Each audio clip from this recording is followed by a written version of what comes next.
those dark, ancient nights of Arabia, when the sky was filled with countless stars and the crescent moon shed its golden light, there began a tale that would journey through 1,000 nights. This is Arabian Nights. In an old Arabian village, where the evening lanterns illuminated the narrow streets, there lived a very wealthy merchant. His house was grand, his lands were vast, and his riches were beyond measure. This merchant possessed massive herds of cattle, camels, and oxen. He had a deep passion for farming and took great care of his animals. Yet, he was blessed with a unique gift, one that no other person possessed. Almighty God had granted this merchant an extraordinary power. He could understand the speech of all animals and birds. But this gift came with a strict, fatal condition. If he ever revealed this secret to anyone, he would die at that very moment. In this merchant's stable, 2 animals were kept, an ox and a donkey. They were tied right next to each other. The ox was exhausted and miserable, while the donkey lived in comfort and contentment. One night, the ox decided to pour his heart out. "Oh, Abu al-Yaqzan, how peaceful and luxurious your life is. Your stall is always clean. You are given the finest fodder and cool, fresh water. But look at me. I am woken up in the middle of the night. A heavy yoke is placed on my neck, and I plow the earth from dawn until dusk. I am broken with exhaustion, yet my endless labor never stops." The ox's neck bore the painful marks of the heavy ropes. His legs trembled with fatigue, and his eyes were welling up with tears. This was the tragic tale of a silent creature, one who had no one to listen to his pain. The donkey listened intently to the ox's entire grievance. A clever, sly smile appeared across his face, the kind of smile that comes just before a dangerous piece of advice. He then turned to the ox and spoke. "Oh, father of all oxen, listen to me carefully. Tomorrow, when they take you out to the field, collapse onto the ground and refuse to stand up, no matter how hard they beat you. And when they bring you food in the evening, just sniff it and turn away. Fake a severe illness just for a day or 2, and you will be freed from this deadly labor forever." Believing the donkey to be a true and loyal friend, the ox thanked him from the bottom of his heart. Little did he know that this advice would bring disaster, not to anyone else, but to the donkey himself. Early the next morning, when the plowman took the ox to the field and tried to place the yoke upon his neck, the ox remembered the donkey's plan and suddenly crashed to the ground. Dust swirled into the air. The plowman stood frozen in shock, and the ox lay there, completely motionless. The plowman tried everything to get him up. He beat him, pulled at his ropes, but the ox refused to budge. Time and again, the ox tried to run, was caught, and fell right back down. This struggle went on the entire day, and by evening, the ox had completely refused to plow. When the ox returned to the stable that evening, he merely sniffed his food and dramatically turned his head away. He went to lie down far in the corner, remaining hungry all night. The acting was so flawless that even the servants were completely fooled. The next morning, the panicked farmer rushed to the merchant and cried out, "Master, the ox has fallen gravely ill. He ate nothing last night, and today he hasn't touched a single grain." Hearing this, the merchant hid a small smile, because he already knew the whole truth. The merchant immediately commanded, "Go, seize that mischievous donkey. Put the heavy yoke on his neck and make him do the ox's work instead." Upon hearing these words, the ground beneath the donkey's hooves gave way. As the heavy wooden yoke was forced onto the donkey's neck, terror, deep regret, and absolute helplessness flashed through his eyes all at once. He finally realized that the very trap he had designed had caught him by his own throat. All day long, the donkey was worked relentlessly, just like an ox. Whenever he slowed down from sheer exhaustion, he was driven forward with heavy sticks. His ribs swelled, his neck was bloodied, and his legs began to give out. This was the ultimate reward for his own clever advice. Meanwhile, back at the stable, the ox lay resting comfortably all day, eating his fill and silently showering blessings upon the donkey, completely unaware of the brutal torment the donkey was enduring because of that plan. That night, when the completely shattered and wounded donkey dragged himself back into the stable, the ox happily stood up to welcome him and express his gratitude.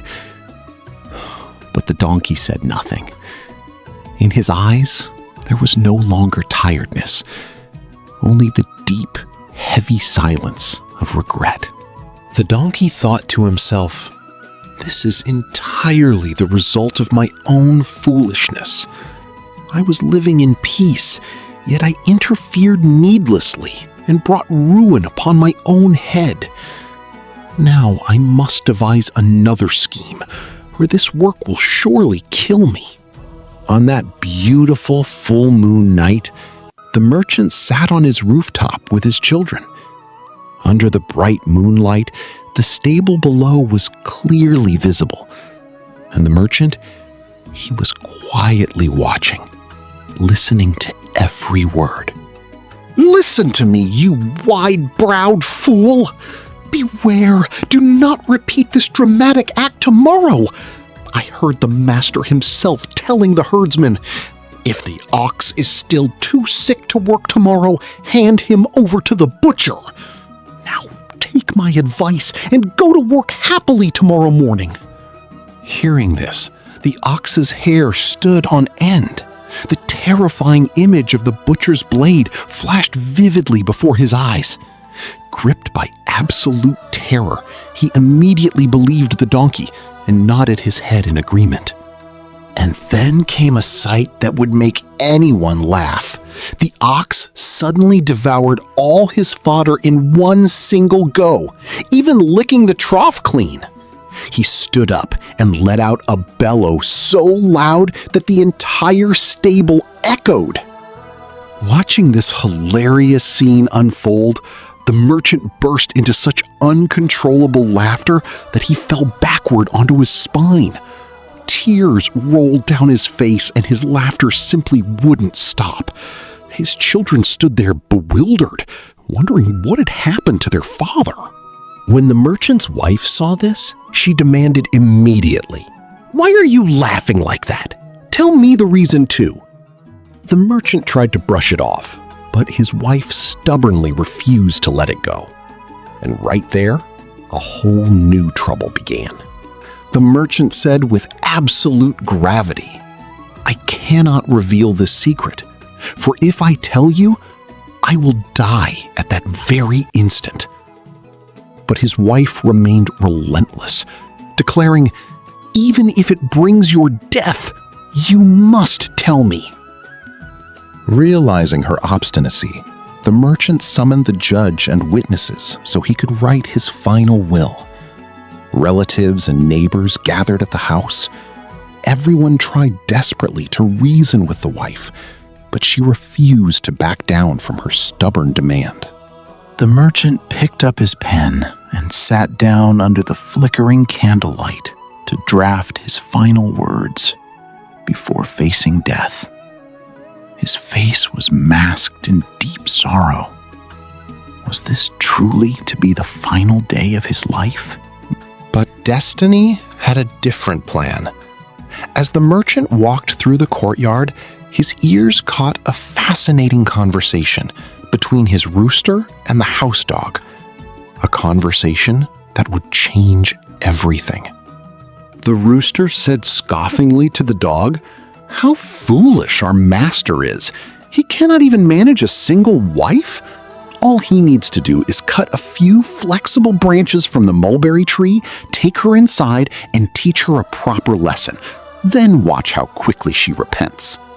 Hearing this, the merchant immediately took action. He broke off a few supple branches from the mulberry tree, hid them carefully inside his room, and then called out to his wife. The merchant said in a calm, soft voice, "Come inside. I will reveal the secret to you in private." Filled with curiosity, the wife stepped into the room. The door shut firmly behind them. And what happened next was something she had never expected. The door closed, and the shadows dancing upon the wall narrated a story that words cannot fully describe. The merchant had understood the rooster's practical advice perfectly.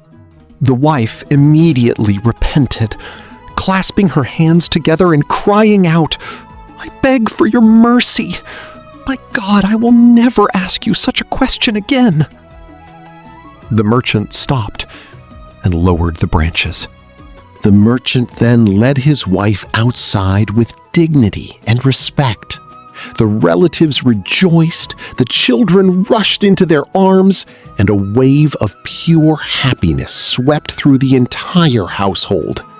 Their deep sorrow turned into grand celebration.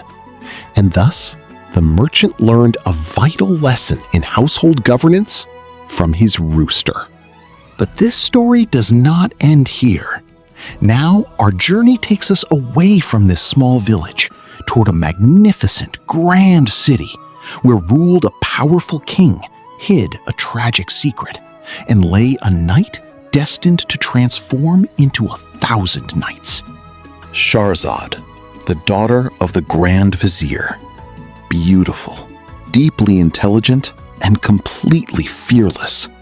She had read thousands of books, mastered ancient histories, and carried wisdom flowing through her very veins. She made a daring decision that would shock the entire kingdom. Her father, the vizier, tried every possible way to hold her back. He narrated the story of the ox and the donkey as a grave warning, pleading and begging her to reconsider. But Shahrazad's resolve remained as unyielding as a mountain cliff. Shahrazad spoke softly but firmly. "Baba, I am well aware of what lies ahead, but my mind is made up. I must go. If you will not stand by me, I shall walk into the palace alone." The vizier could not hold back his tears. With a heavy, breaking heart, the vizier arrived at the royal court of King Shahryar. He kissed the ground, offered his formal prayers, and delivered the news of his daughter's fateful decision in a trembling voice. A profound, tense silence gripped the entire court. King Shahryar, whose heart had turned to cold stone with hatred for all women, paused for a fleeting moment.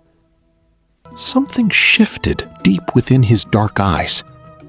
Then he gave a slow, deliberate nod of approval. "Very well. Bring her to me."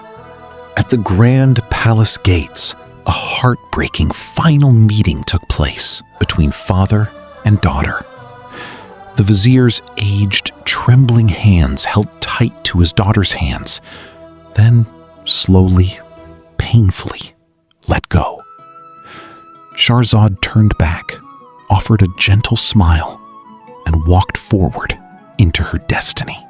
Shahrazad stepped over the grand threshold of the palace. The sound of her steady footsteps echoed across the polished golden floors. Behind her, the massive, heavy iron doors slowly ground shut. And thus began the legendary journey of 1,000 nights. Standing before the absolute power of the king, tears finally welled up in Shahrazad's eyes. She made one final plea. "Your Majesty, I beg of you, before the dawn breaks, allow me to see my little sister, Dunyazad, one last time." The king granted her request.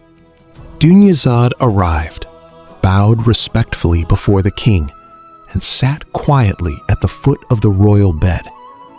All three remained in absolute silence. As the night grew deep and heavy, the agonizing wait began for the moment that would alter the course of history. As the stroke of midnight passed, Dunyazad awoke. Soft, silvery moonlight flooded the chamber. She turned her eyes gently toward her sister and whispered through the dark, "Dearest sister, please tell us a story." Shahrazad turned toward the monarch and asked with deep reverence, "If my king permits, may I recount a tale?" The king, who lay wide awake, plagued by restlessness, replied softly, "Speak." And so Shahrazad opened her lips and began. Once upon a time, there was such pure enchantment woven into her voice that the king's hardened heart was irresistibly drawn into her words. Dunyazad listened with bated breath, and the night itself seemed to stand completely still. Thus began the historic first night of Arabian Nights, the single night that would transform into 1,000 nights. The sheer courage of one brave woman turned the shadow of death into an eternal tapestry of stories. And those stories, centuries later, still live on. The next night brings a brand new tale. Arabian Nights continues.